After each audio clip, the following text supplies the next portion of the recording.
Hello and hi everybody, welcome back to another one. At this time I'm here with another one from the Paint Explorer. God damn, I'm so dumb. The Paint Explainer, and this one is the luckiest people who survive the impossible. I know a lot of people do tend to survive some of the most outrageous things that a normal human could possibly die from.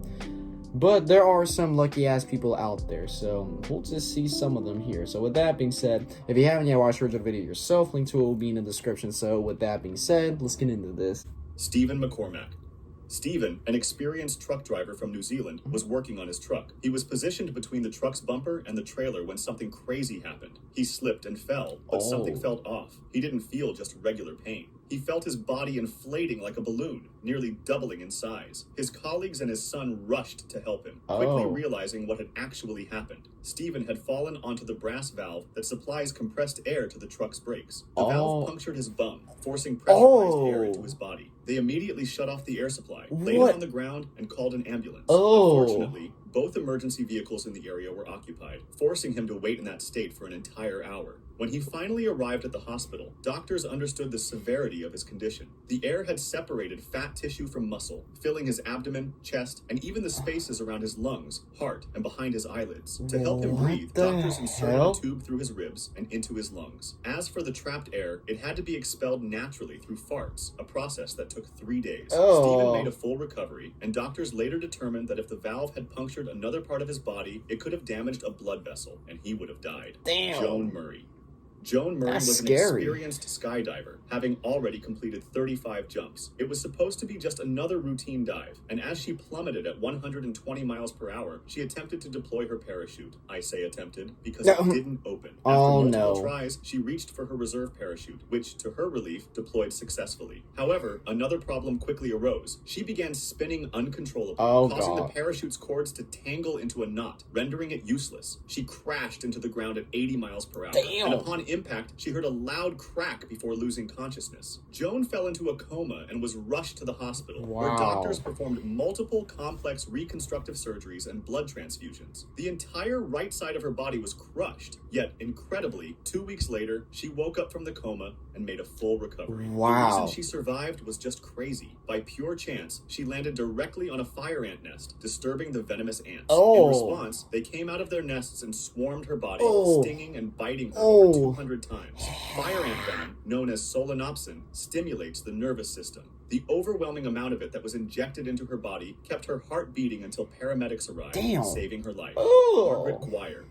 Margaret was a young Canadian woman who had just married her husband, Herbert, in 1915. To celebrate, they decided to take a trip and boarded the RMS Lusitania in New York City. I know about to happen. They were enjoying their trip, having a routine I know about the RMS Louisiana. They heard a loud boom.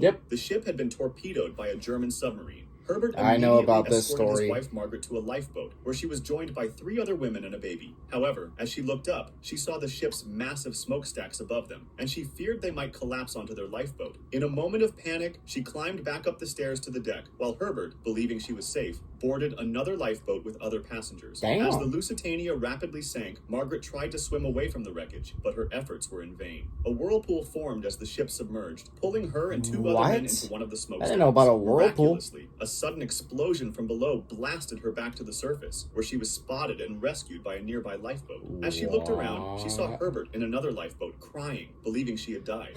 Julie McSorley.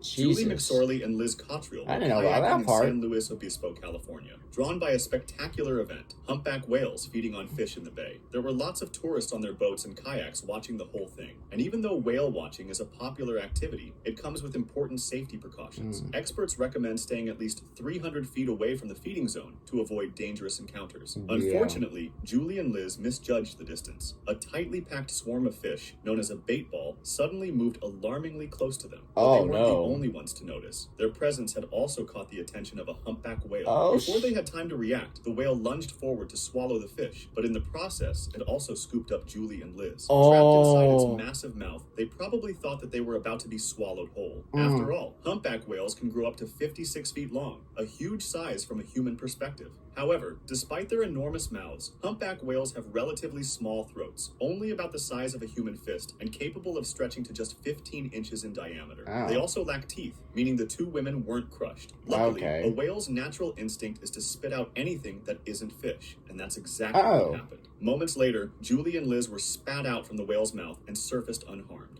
Matthew That's Lowe. true. What? Matthew was heading to his factory. I for thought a they could routine swallow a shift, just like whole any other human if day. they wanted Upon to. arriving, he immediately got to work. As he walked past an automated conveyor belt, he suddenly felt his overalls snag on something. Oh. Unfortunately, it was the conveyor itself. Before he could react, he was pulled onto the belt and dragged toward a 5-inch opening. Within seconds, his entire body was forced through the narrow tunnel. He could hear the cracks of his bones as the machine spat him out on the other side. Miraculously, he remained conscious. Matthew's agonizing screams alerted his coworkers. God damn, I who rushed hate to the when scene. clothes do What they that. They saw just was get caught on horrifying. something. His back was broken in 2 places, his pelvis, ribs, and hips were nearly completely crushed, Oh. and his abdomen was severely torn. He was rushed to the hospital, but doctors had little hope for his survival. They even advised his partner to prepare for the worst. However, against all odds, Matthew survived. After 6 surgeries and a month in the hospital, he slowly began to recover. 18 months later, Wow. he made a full recovery and even returned to work. Jesus. Taiba, a young Oh, Indian that girl, looks went painful. out for a walk when she came across a construction site. Intrigued, she decided to explore the area. The site was filled with debris and half-finished structures. Are you even making allowed it to explore at a extremely risky to construction navigate, site? especially without proper equipment or experience. As she walked through the site, she tripped and fell neck first onto Oh, a long shit. metal rod protruding from a brick. Bystanders witnessed the horrifying scene and immediately called for an ambulance. When Taiba arrived at the hospital, doctors were left stunned. Miraculously, the rod had missed all vital nerves and blood vessels in her head. After a 35-minute surgery, doctors successfully removed the rod. Damn. Amazingly, she was discharged just 3 days later. Had she fallen just a few inches further forward, she would have died. Yeah. Frane Selak. Oh, Frane Selak is an elderly music teacher from Croatia, and he's both the luckiest and unluckiest man on earth. His first crazy experience happened in 1962 when he was on a train. A fault in the tracks caused the train to derail and plunge into the freezing river below. Oh, Most God. passengers either died in the crash or drowned in the submerged train, but Frane miraculously survived with only a broken arm and managed to swim to shore. Oh, in my God. 1963, just a year after the train incident, he was on a small plane when, mid-flight, both engines failed. As the aircraft Why do I went feel into like a I've free heard this fall, before a malfunctioning somewhere? door blew open, yanking Frane out of the plane. Without a parachute, he must have thought he was going to die. The plane crashed into a hill, killing all 19 passengers on board. However, Frane survived by landing on a haystack, escaping with only minor injuries. 2 years God. later, in 1965, he was traveling on a bus that was crossing a bridge. The icy conditions caused the bus's wheels to lock up, sending the vehicle crashing through the safety barrier Oh, and into the valley below. 4 passengers lost their lives, yet Frane survived once again. After multiple Wow. accidents involving public transportation, he decided to rely on his own car, only to find that it wasn't any safer. In 1970, Oh my while God. driving, his engine suddenly burst into flames. Miraculously, he managed to jump out in time and survived. But this wasn't his only brush with fire. 3 years later, Oh in my 1973, God. while driving another car, the fuel pump ruptured, causing yet another fire. This time, the flames were blown directly toward him through the air vents. Despite suffering burns, he once again managed to escape. As if that weren't enough, in 1975, he survived being hit by a bus. Then, just a year later, he Dude, had another near-death what is wrong with experience when his car fell off a mountain road, plummeting 300 feet after a careless driver forced him off the road. The car Jesus. exploded upon impact, but Frane managed to survive by jumping out of the vehicle's window How? mid-fall and landing on a Just tree. And by the way, how? he won the lottery in 2003. If you liked this video, subscribe for similar ones or join my Discord to suggest another. Bro, that Frank Salak story, I can't even say his last name right. Frane. Yeah, he's definitely the luckiest, yet unluckiest person in the world at this point. He escapes so many things that could have actually killed him. Okay, I felt like I've heard a story somewhat similar to this before. I forgot what it was exactly about. It could be about Frane. Oh my God. That dude should have died. But what the hell? I mean, congrats, but Jesus Christ. All these people right here, if it was me in any of these people's situation, I feel like I would have died.